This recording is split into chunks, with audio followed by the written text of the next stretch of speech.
बताते हैं केंद्र सरकार ने चाइना बॉर्डर पर बसे गुंजी को अब वाइब्रेंट विलेज में शामिल कर दिया, लेकिन इसी इलाके को भारतीय सेना भी अपने अधीन लेना चाह रही है। अगर ऐसा हुआ तो वाइब्रेंट विलेज का सपना अधूरा रह सकता है। यही वजह है कि ग्रामीण भी सेना को जमीन दिए जाने का विरोध जता रहे हैं।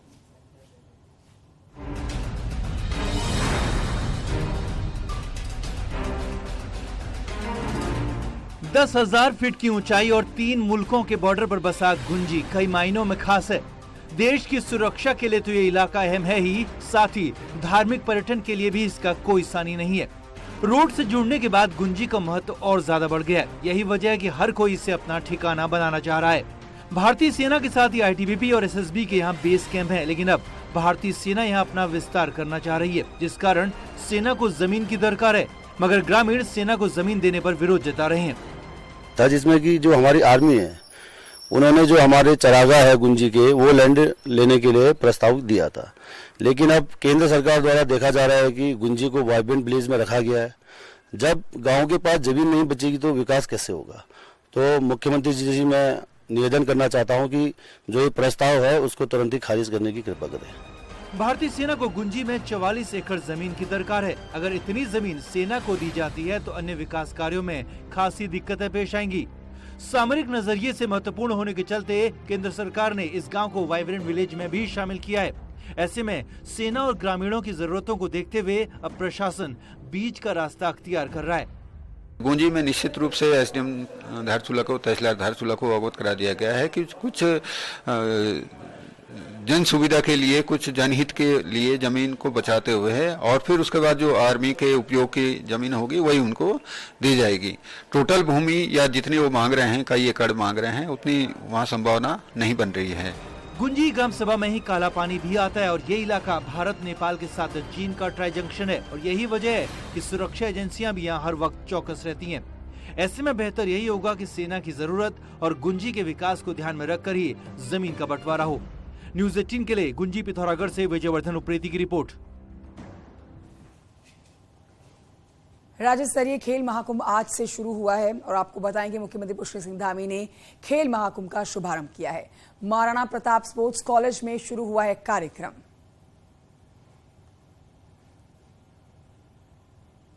ये तस्वीरें इस समय लाइव आपको दिखा रहे हैं। देखिए, खेल महाकुंभ का आगाज हो गया है और मुख्यमंत्री पुष्कर सिंह धामी के हाथों इसका शुभारंभ हुआ है। कई यहाँ पर खिलाड़ी जो हैं पहुंचे हुए हैं, प्रतिभागी हैं यहाँ पर जो कई खेलों में हिस्सा लेने जा रहे हैं। राज्य स्तरीय ये खेल हो रहे हैं। खेलों के इस महाकुंभ में देखिए लाइव तस्वीरें हम आप तक पहुंचा रहे हैं। मुख्यमंत्री पुष्कर सिंह धामी अब से थोड़ी देर पहले इस खेल महाकुंभ का शुभारंभ कर चुके हैं। आज कोलकाता के लिए रवाना होंगे, लेकिन उससे पहले देहरादून से आती हुई ये लाइव तस्वीरें जहाँ राज्य स्तरीय खेल शुरू हो चुके हैं और इस खेलों के महाकुंभ में कई खिलाड़ी जो हैं हिस्सा लेने जा रहे हैं। मुख्यमंत्री पुष्कर सिंह धामी ने खेल महाकुंभ का शुभारंभ कर दिया है। लाइव तस्वीरें महाराणा प्रताप स्पोर्ट्स कॉलेज से, जहां पर आगाज हो चुका है।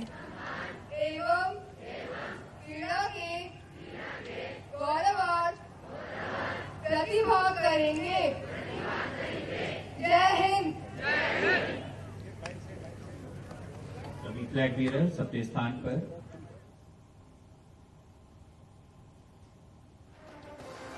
यह सुबह की तस्वीरें जहां पर रंगारंग कार्यक्रम का आयोजन हुआ। मुख्यमंत्री पुष्कर सिंह धामी यहां पहुंचे। कड़ाके की ठंड पड़ रही है, इस बीच खेल और खिलाड़ियों का उत्साह बढ़ाते हुए मुख्यमंत्री पुष्कर सिंह धामी इस समय देहरादून से लाइव।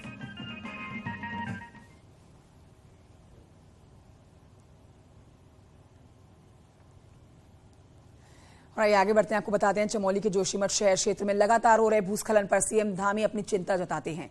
चमोली के डीएम के स्थलीय निरीक्षण के बाद 2 होटलों पर इस समय यात्रियों के रुकने पर पाबंदी लगाई गई है।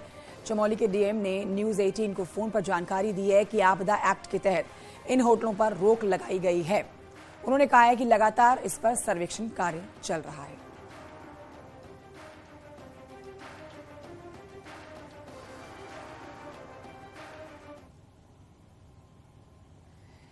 कड़ाके की ठंड पड़ रही है और कड़ाके की ठंड में केदारनाथ में लगातार पुनर्निर्माण का कार्य भी चल रहा है।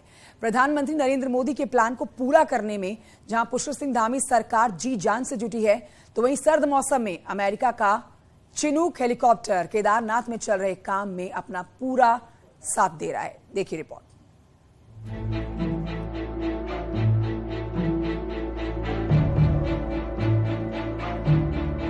उत्तर भारत में इन दिनों शीतलहर कहर बरपा रही है। कड़ाके की ठंड ने लोगों का जीना दूभर कर दिया है, पर माइनस तापमान के बीच केदारनाथ धाम में काम चल रहा है। उन तस्वीरों को देखकर आप हैरान रह जाएंगे। केदारनाथ में इस सीजन में अब तक जबरदस्त बर्फबारी तो नहीं हुई है, पर रात में टेम्परेचर -15 डिग्री सेल्सियस तक पहुंच रहा है। इन्हीं मुश्किल हालातों के बीच प्रधानमंत्री नरेंद्र मोदी के प्लान को धरातल पर उतारने का काम चल रहा है। केदारनाथ में मौसम तो चुनौती है ही, पर गौरीकुंड से सामान पहुंचाना उससे बड़ी चुनौती है। ऐसे में सबसे बड़ा रोल निभा रहा है चिनूक हेलीकॉप्टर। अमेरिका से मिला चिनूक हेलीकॉप्टर लगातार गौचर से केदारनाथ कंस्ट्रक्शन मटेरियल और जरूरी सामान लेकर पहुंच रहा है। चिनूक हेलीकॉप्टर की क्षमता 10 टन सामान ले जाने की है और 11,700 फीट की ऊंचाई पर यही चिनूक हेलीकॉप्टर असंभव काम को संभव बना रहा है। खुद मुख्यमंत्री हर वक्त केदारनाथ में चल रहे काम की मॉनिटरिंग कर रहे हैं। चिनूक हेलीकॉप्टरों के द्वारा लगातार, जब इतना -, डिग्री तापमान केदारनाथ का हो गया है, लेकिन आज भी वहां पर बिना रुके हुए लगातार काम चल रहा है, लगातार काम प्रगति पर है।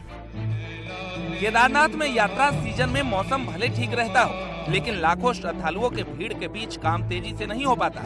इसी साल करीब 14 लाख यात्रियों ने केदारनाथ धाम में दर्शन किए। ऐसे में मौसम भले ही ठंड का हो, बिना रुकावट काम चल रहा है। इस टाइम का जो टेम्परेचर -3 है और तकरीबन सुबह 9 बजे से हम लोग काम स्टार्ट करते हैं और शाम के 5 बजे तक। 5 बजे तक भी बहुत मुश्किल हो जाता है काम करना, लेकिन बीच बीच में कभी आग जला के कभी कैसे, तो इस दौरान दिन भर में कई बार हल्की हल्की बर्फबारी हो जाती है, तो फिर थोड़ा रुक के हम अपना काम सुचारू रूप से कर सकते हैं। साल 2023 के जून में केदारनाथ आपदा के 10 साल पूरे हो जाएंगे। खुद प्रधानमंत्री 6 साल में 6 बार केदारनाथ आकर यहाँ काम देख चुके हैं। ऐसे में अगले साल धाम के कपाट खुलने पर मॉडर्न केदारपुरी की तस्वीर और खास दिखे, इसके लिए सर्द मौसम के बीच चिनूक की मदद से मिशन मोड पर काम चल रहा है। देहरादून